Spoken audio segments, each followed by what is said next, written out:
Well, hi everybody. It looks like there might be one of you there, unless that's my computer, but I don't see it there. So I had my tablet set up this way, this way, and it had this little symbol on there of this kind of like sideways square that needed to be turned. So it turns out that it won't go live unless I turn the tablet this way. So anyway, this is the first one, and now there's nobody there. So hi, nobody. Well, anyway, we've learned a little lesson, and we'll learn more before we try this next week. And so yeah, that kind of messed up the first one. How long has it been here? 42 minutes or a little more, and I didn't do it right. I didn't intuitively know that that little weird sign meant the other thing. So, all right, and I can't see your chats on the screen, but maybe I can see it over here.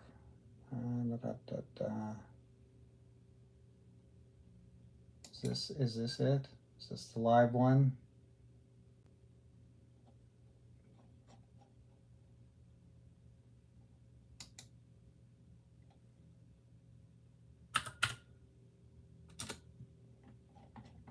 Where is it?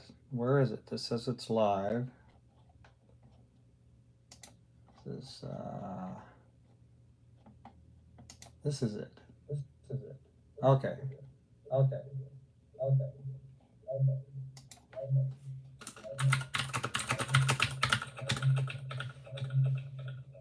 And we'll have to turn that off.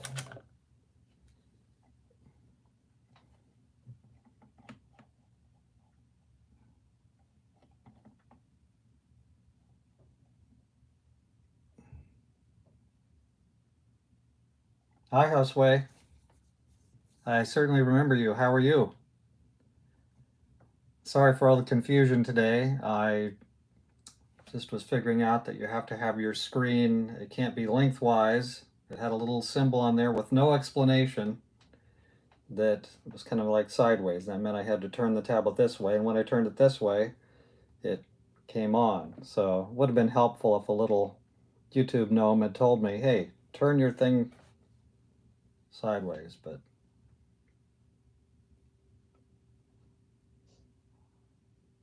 so yeah, this first one is going to kind of go down in history as kind of just an experiment that sort of failed, but I guess it didn't fail because now I figured out that next time we'll start with it straight up. And so anyway, I hope you're doing well. I hope your little YouTube channel is coming well. And I'm reading the text off of another screen over here. So so that's where the texts are.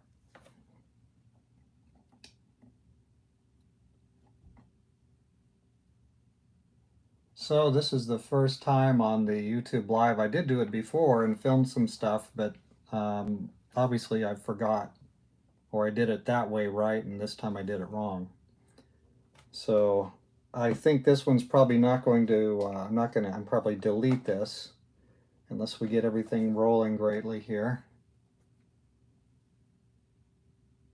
Okay, now there's a text on the screen, so that's useful. So yeah, this is my first experiment with YouTube Live, and I learned that if you're using a Apple tablet, you have to be vertical, or the thing loses its mind and it won't do it. So yes, I'm here in Michigan, and it's a sunny day, but the days are cooling off pretty quick right now, and I have to preach an evangelistic meeting tonight at the church. So I'll be spending most of the afternoon getting tuned up for that. Okay, looks like there might be two of you here now. Who is it? Anyway, welcome, whoever the second one is.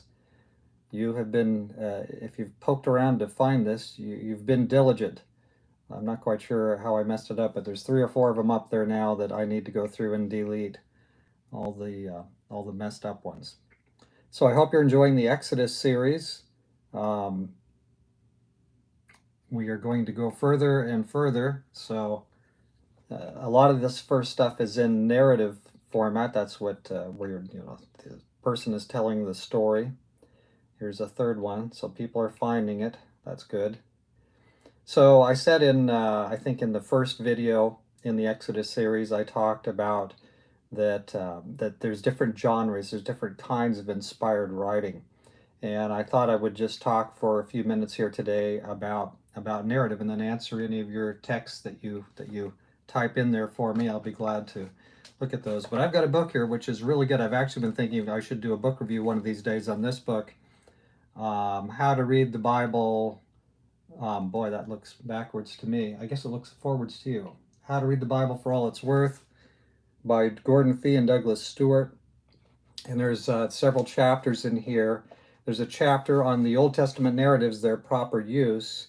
And this is really, one of the best books, I've got on my shelf to help you understand the Bible. It's got a lot of good chapters here about how to interpret the different kinds of biblical narrative. It talks about how to interpret the epistles, the Old Testament narratives, how to interpret history like the book of Acts, the parables, the Gospels, law, prophets, Psalms, and so on. Revelation, they needed some help in the Revelation one. But anyway, on narratives, let me just read a line or two from this that might be useful to you. What are narratives? Narratives are stories, purposeful stories retelling the historical events of the past that are intended to give meaning and direction for a given people in the present. So that's a pretty interesting, succinct definition of narratives. These are historically accurate, true facts that happen historically. The inspired Bible writer puts it into a story, writes it out, it becomes part of our Bible. And again, the way they put it here, it's a purposeful story retelling the historical events of the past, intended to give meaning and direction for a given people in the present. That's you and us today. So how we're doing it in the present, that's the thing that narratives tried to get to. Yeah, I'd like to see all of you. Say hi to your mom there. At the basic level, biblical narratives tell us about things that happened in the past. All narratives have three basic parts: characters, plot, and plot resolution. So narrative is like when you read in the last chapters, the last dozen or so chapters of Genesis, you get Joseph and his brothers and all the things that happen there, and there's quite a story, there's quite a plot there. Narrative gives you, and at different times you'll be reading and there will be kind of an insight. It'll say, well, God thinks this. There'll be kind of a divine morality statement. It means this, or this was a bad thing the king did, this was a good thing. And so anyway, these texts that we're doing right now in Exodus, we're going to come to a lot of law, but the main narrative in these first sections is narrative. And so we're hearing about what happened to the Hebrew people, and then we're going to get Moses, and on and so on. So anyway, I hope you're enjoying it. I know we're only 3 or 4 or 5 or 6 days into this, but there's going to be 40 chapters worth. There's probably going to be 300 or 400 of these before we're done, and hopefully they'll be useful. So yeah, this little channel is still extremely tiny, but it's slowly growing. There's a few people that are interested, and so I'm hoping to continue, to have a little outpost, a little island out of all the things on YouTube. Maybe a lot of it not so morally useful, but hopefully on this channel, some bits that are somewhat useful. So anyway, I'm glad you've been tuning in. There's a few of you there. And let's see if there's any comments, anything you want to add. Have the first devotionals in Exodus been useful to you? Have you picked up anything that's useful? These are kind of like study devotionals. I haven't sorted out, I haven't gone into each one and do everything like I've done in each one. Okay, Ella Bell, welcome. That's good to see you made it. You found it through all the 4 or 5 of these I've got hanging up there that are mindless that didn't do anything. You found the one here where I'm seated right now.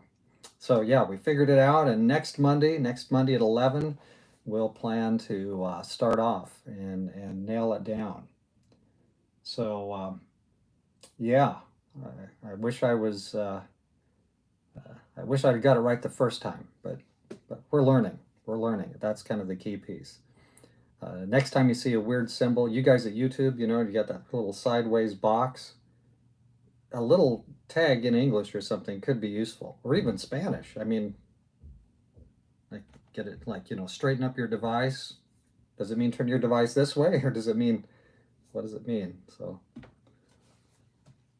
let's see. Any other comments here? Yeah, now we're here. Now we're here.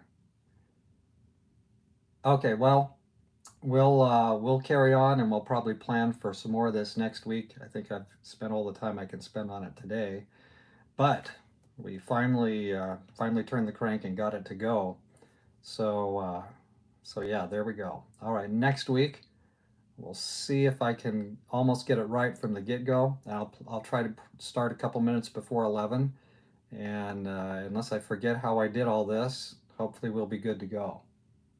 Yeah, we all get to learn. Some of us learn faster, some of us learn slower.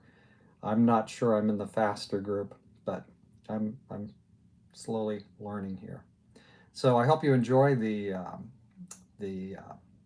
devotionals, and I'm going to try somehow in the midst of all these evangelistic meetings. I'm also going to try to finally do my book review of that crazy book. That crazy book. Where is it?